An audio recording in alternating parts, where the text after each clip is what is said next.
My mom wants a Dibber. A Dibble, not sure. And since she is now in US, I think it's time to get my picture book.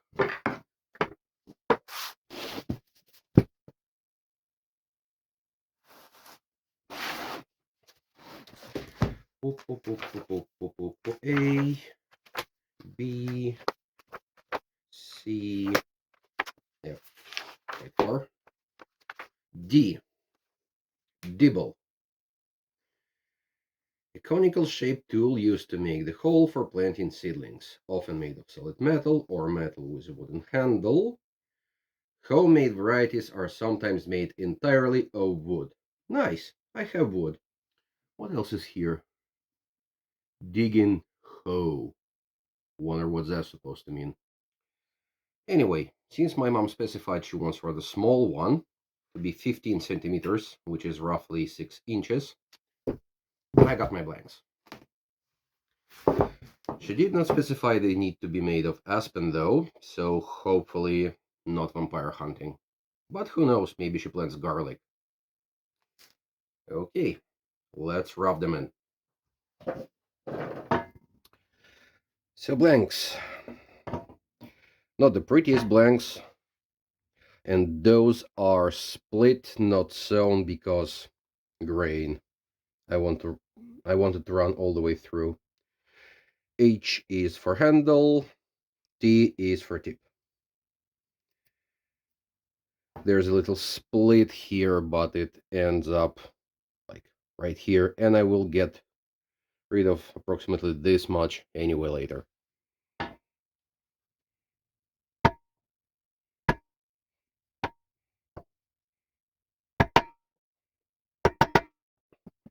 Like that, and I'm going to drive them from the tip side.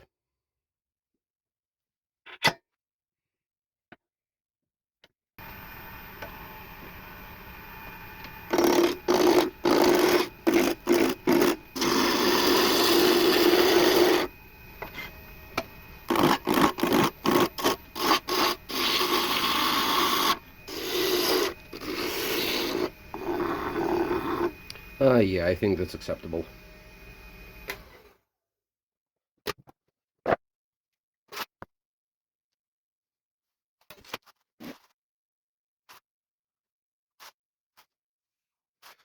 I want those to be rather slim, so I will be shooting for the profile like that.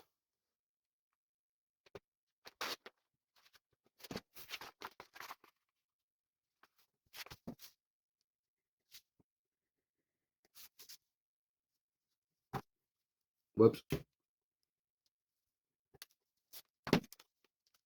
Yeah, something close to this shape.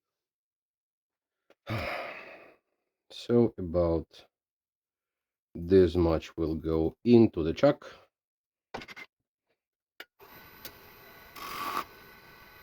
The overall length of 15 centimeters. And yeah, that is for handle, that is for pokey part.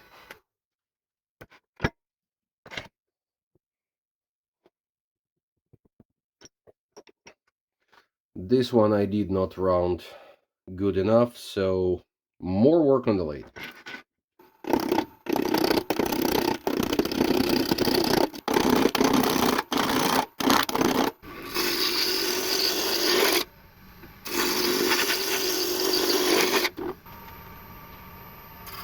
This goes in the chuck. This is pokey part. This is total length. Okay, quite a silly mistake. I marked where the chuck is, but I'm not comfortable turning right up to the jaws, so everything goes 1 centimeter that way. Yeah, 1. So this is my new tip, this is my new end, and this is my new handle end. And so I won't be confused, that line goes, and that line goes. And now I'm going to blast some ABBA and go to town turning. But you cannot have that, because copyright. The Abba is for me.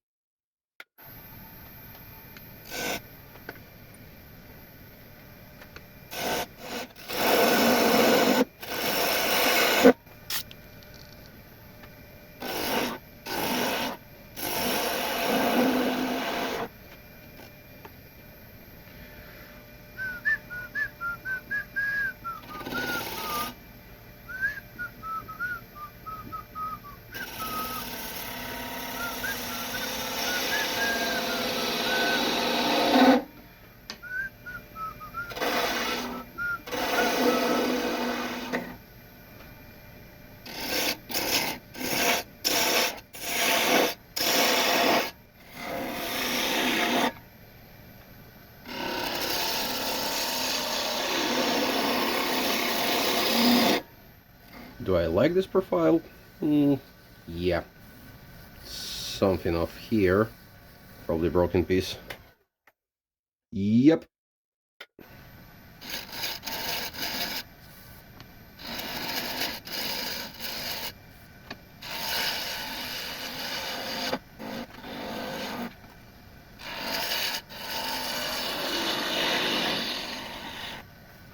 I'm going to sand it a bit.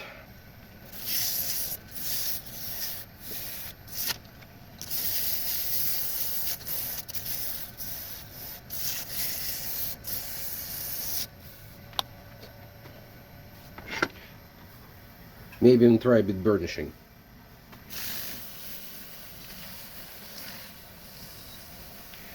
Ooh. Yeah, you know you're done when this is hot. Recently I'm teaching my kids a lot of things. Well, not turning, they're too little for that yet. But anyway, from teaching my kids I learned one thing. Important info is better to be delivered in a silly form, because that way it sticks. So, in the most silly way, my rule of thumb.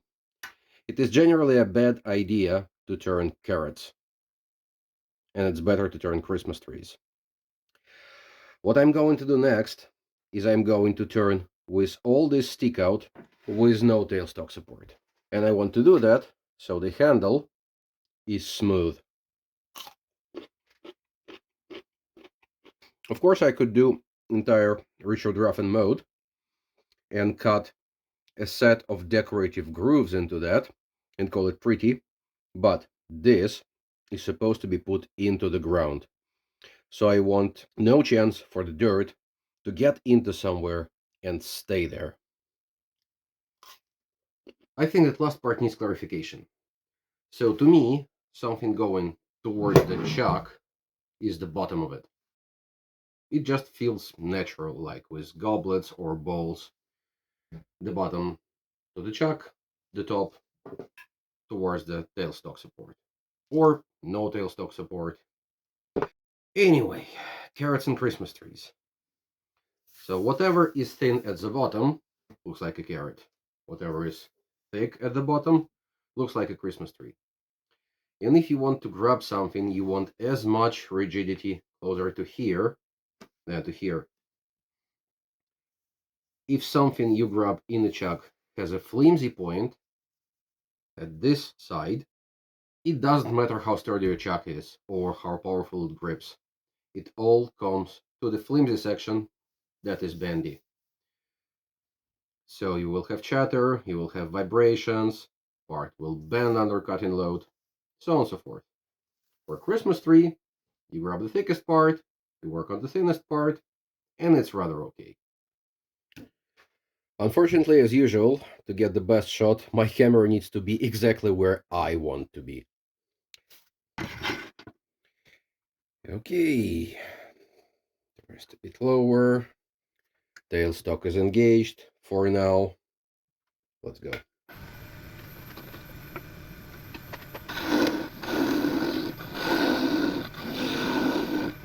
I'm turning away as much of the support as I am comfortable with.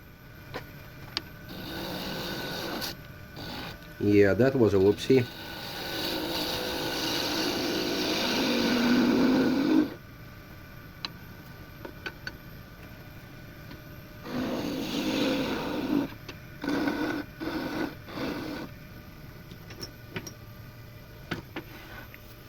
And I'm left with that and all of this stick out.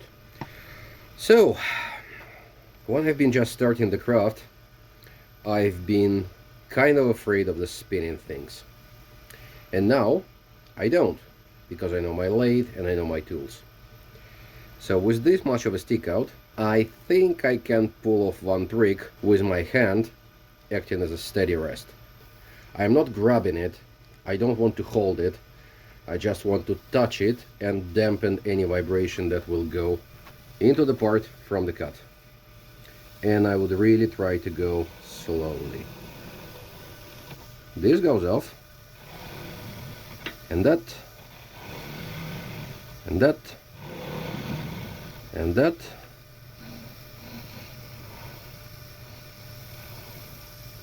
Now the question is if I'm happy with the shape, and there is a little bit of protrusion right here, so one more cut. And I would not try to pull it off on a heavy cut, remind you.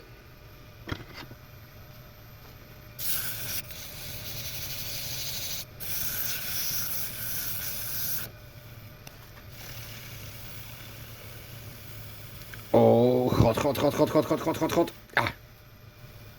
Yeah, that's smooth. Now to the pokey side. From the beginning I wanted the pokey part to be skinny and smaller than a handle, so all of that is getting away. And you hear the vibration from an unsupported end. And now you don't.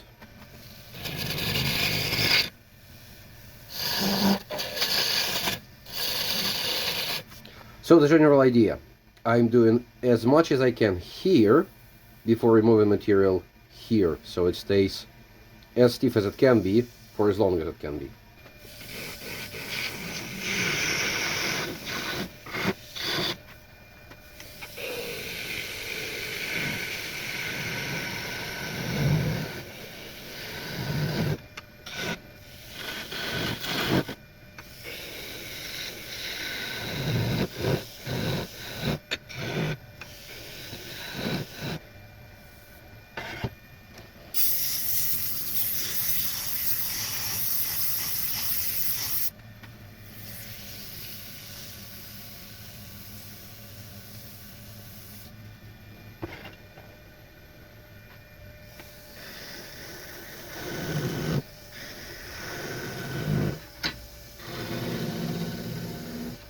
If you didn't notice, I had a catch.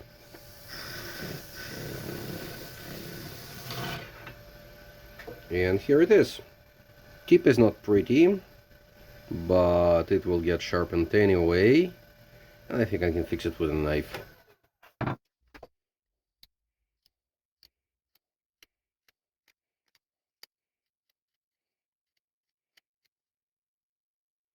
And I got myself a sacrificial backplate or jam chuck for later. Now let me just do the second one on the fast forward mode. But this time I think I will turn at least the start of the taper before disengaging the tailstock support.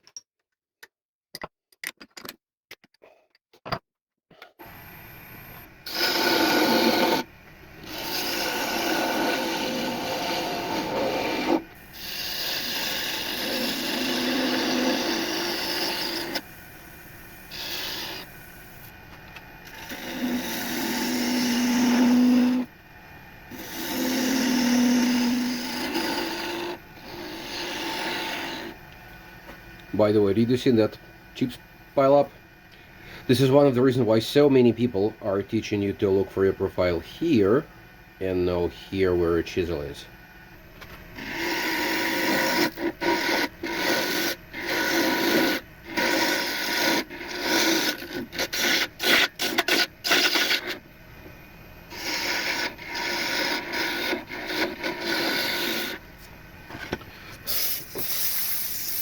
Hopefully I will not have to touch this part again and only work on that.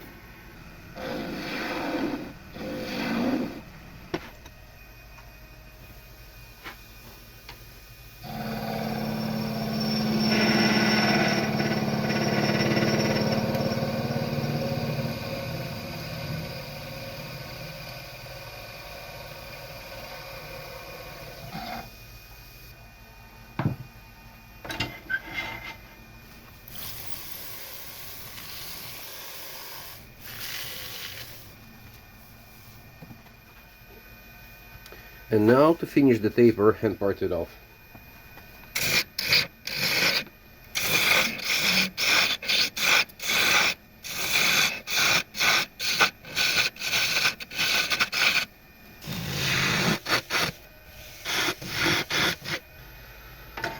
It is not pro way, but sometimes I find it easy to fare the curve with really aggressive sandpaper.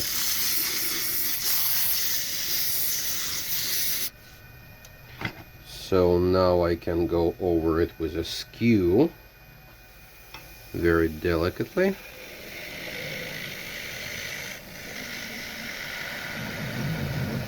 In that case, sandpaper was not polishing, it was actually material removal.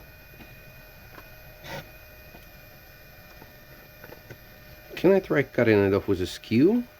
I think I can.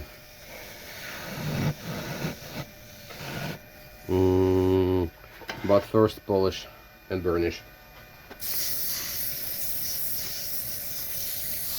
You see? It's already bending.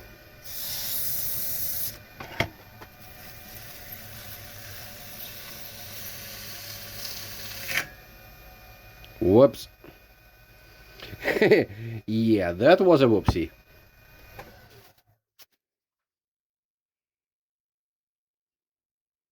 I think I just cut it square steak shape with a knife. And the one.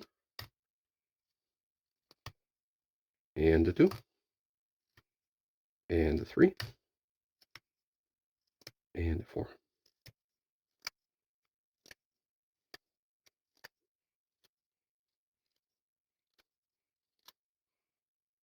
Yeah, like that.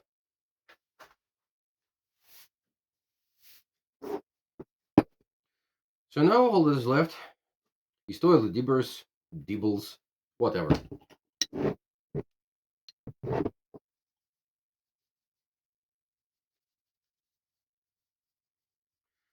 Protects from water and makes all those grain pop. And yeah, I probably need to CA glue this crack up.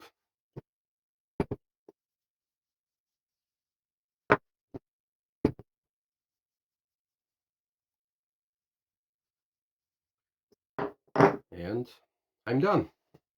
Hope mommy will have good planting time. Or vampire hunting time. Don't know. Okay, bye.